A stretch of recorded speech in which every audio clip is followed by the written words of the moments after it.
I'm Richard Higgott. I'm a professor at the University of Warwick. I'm the co-director of the University's Centre for the Study of Globalisation and Regionalisation, and I run a European network of excellence on the governance of the global trade regime. The Warwick Commission is a body that's been established to look at the world trading system in the early years of the 21st century.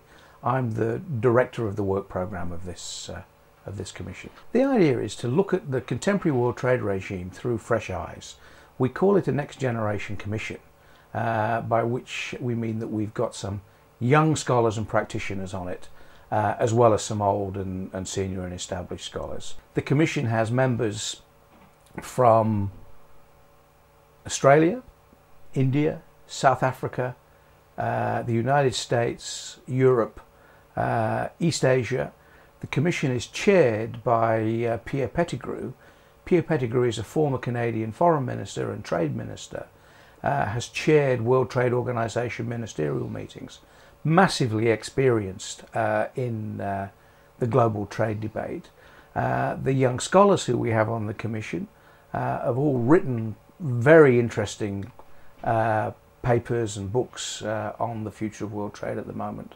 We have people from NGOs and the civil society groups. We have the head of research at the World Trade Organization, who is a member of this commission. So we're bringing together in very unusual fashion a mix of people that you wouldn't normally get in what we might call a regular gathering of trade policy specialists.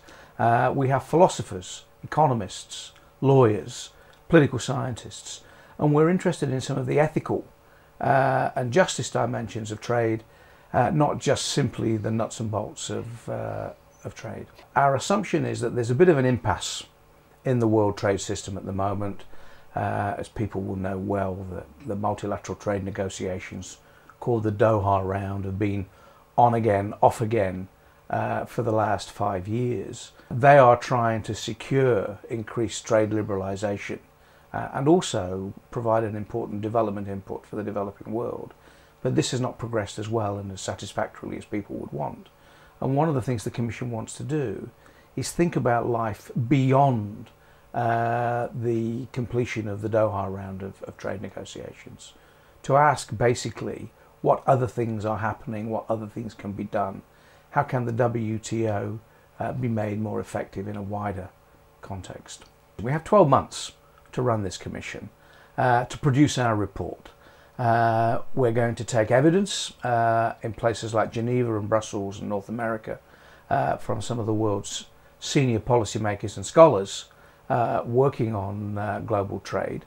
So we will get that input. We will be launching this report in Geneva at the World Trade Organization in December, in theory at the time when the Doha round should be coming to conclusion. If we have something interesting to say in this report, then I think we will be listened to. The important thing, of course, is the political climate and the degree to which we can actually not only be scholarly sound, but cast an important policy shadow that policymakers are interested in listening to. We've moved a long way in the world trade system over the last 50 or 60 years. The principal instrument of protection that we once knew about, the tariff, has largely disappeared. Not completely, but largely. The system has basically been very successful at coping with the principal instrument of protection, the tariff. But the trade system's got much more complex. World trade now has a series of major actors in it, other than simply North America and Western Europe. The developing world is much more disaggregated than it was. When we talk of the developing world, we're not talking about a range of states that are all the same. China and India are clearly becoming major players in the global trade regime. It's quite clear that the kind of decisions that were often cut above the head of the other players in trade negotiations by the Europeans and the North Americans are no longer going to be carried out in that kind of fashion. You actually have to cater to the interests of a much wider range of actors, not only the big players, but also the smaller players. There is also an important issue of justice for the poorer countries. Agriculture remains a major problem. Even though it's not a significant element of world trade, it's politically very important, and it's an area that affects the smallest and the weakest states more than any others. And bringing resolution to these kinds of problems in a just and fair way is difficult, and it's a matter of politics, not just of economics.